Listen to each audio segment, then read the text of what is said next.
এই মুহূর্তে একটি সতর্কবার্তা নিয়ে চলে এলাম।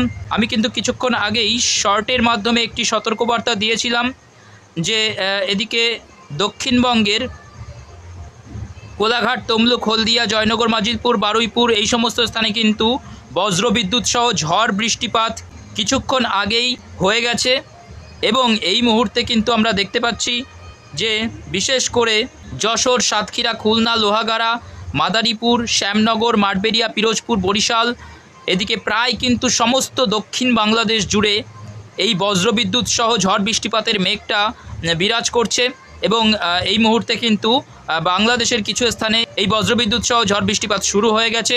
এবং আরও একটি যে সতর্কবার্তা সেটি হচ্ছে আমরা কিন্তু আরও একটি সিস্টেম দেখতে পাচ্ছি। এদিকে বাঁকুড়া, দুর্গাপুর, গুসকারা, সোনামুখী, বিষ্ণুপুর, বর্ধমান, কটুলপুর এই সমস্ত স্থানের কাছাকাছি কিন্তু আরও একটি সিস্টেম আমরা দেখতে পাচ্ছি। এই সিস্টেমটি কিন্তু এগিয়ে যেতে পারে নদিয়ার কিছু অংশে, হুগলি এবং নদিয়ার কিছু অংশে কিন্তু এই সিস্টেমটি এগিয়ে যেতে পারে, যেমন মেমারি, পান্ডুয়া, মন্তেশ্বর, পাটুলি, এদিকে মুরাগাছা, চাপড়া, কৃষ্ণনগর, বগুড়া, শান্তিপুর, রানাঘাট, চাকদহ এই সমস্ত স্থানের দিকে কিন্তু আরও একটি ঝড় বৃষ্টিপাতের সিস্টেম আর কিছুক্ষণের মধ্যেই এগিয়ে আসতে পারে, এরকমই কিন্তু আমরা আপডেট একটি পাচ্ছি। এই ছোট্ট আপডেটটি এই পর্যন্তই। ধন্যবাদ।